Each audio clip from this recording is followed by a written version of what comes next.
here we are again. So yes, number 14 or 15, I'm thinking. Which one am I going to use here?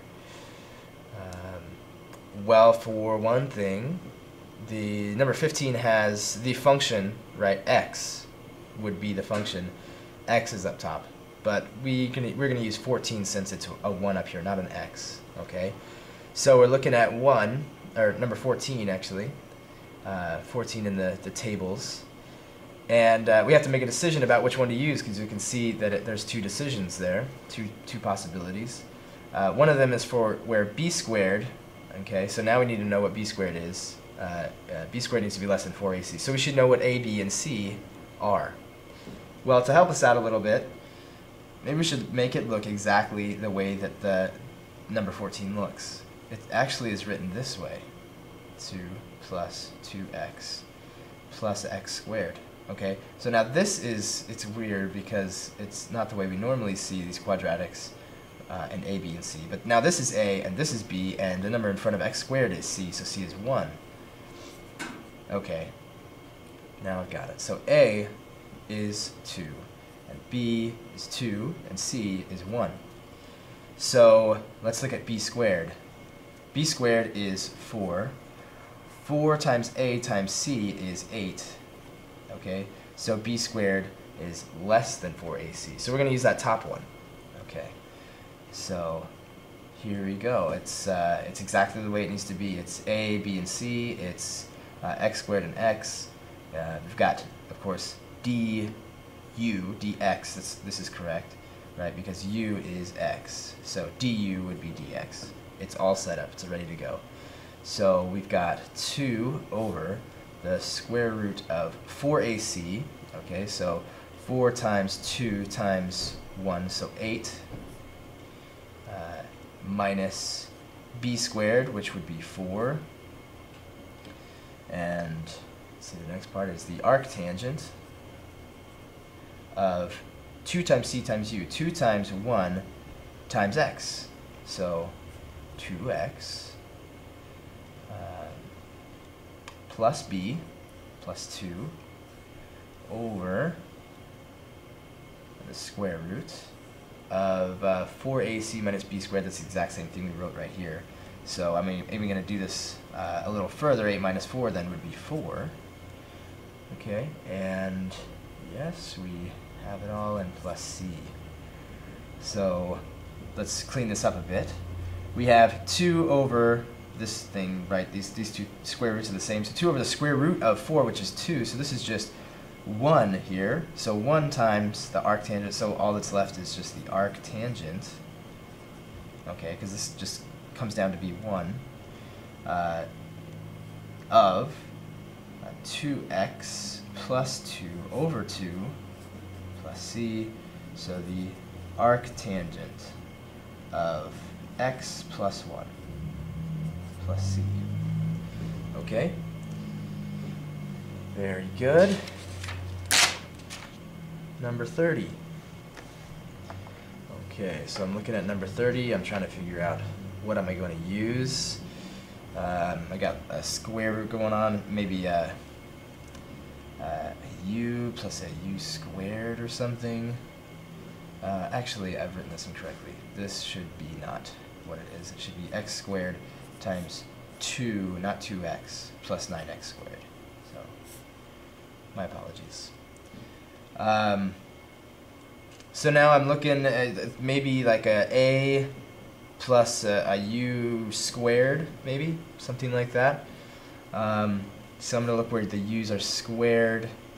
Oh, there's this specifically starting at 26, has of the form u squared plus a squared, so we can make that fit here. Let's see, u squared times, looking like I'm going to use 27, I think. Okay, 27 looks like a good candidate. 27 is of the form u squared, so let's actually look inside the square root first, because this is going to be like the big determiner here. So inside the square root we see u squared. So u squared. What's going to be the function of x that's going to get squared? Well, that's got to be 3x would get squared to make 9x squared. Plus, what am I going to square to get 2? The square root of 2 would get squared to get 2. Okay, so out here, I would need u squared. So if u then is 3x, u squared is 9x squared. But out here, I only have x squared. But could I make it 9x squared? I can multiply it by 9. Multiply this by 9. And now it's 9x squared. I gotta fix that a little bit. 1/9. Okay. So so out here needs to go du. So let's look at u and see what's going to be du. Du then would be, well, that would be 3 dx. I can multiply dx by 3. I can handle that. But then again, I have to balance that 3 out. So I'm going to make this 9 times 3. I've got to divide by 9 and also divide by 3 on the outside to balance everything out. Okay. So now I have u squared, the square root of u squared, plus a squared times du. Perfect. Okay. Let's apply all of this. So this is 1/27. Let's clean that up first. So again, we're using the number 26 from the tables. So this is 1/2 times, making sure I'm using the, no, this is 1/8 because this is number 27, not 26. So 1/8 times u is 3x, times 2u squared, so 2 times u squared, which is 9x squared, plus or minus, so are we adding or we're subtracting? We're adding, so we're going to do plus. A squared, well, a squared would be 2, right, because a is the square root of 2, so a squared is 2. Okay, so continuing on with number 27 here, I close those parentheses, square root of u squared, which is 9x squared, plus a squared, which is 2.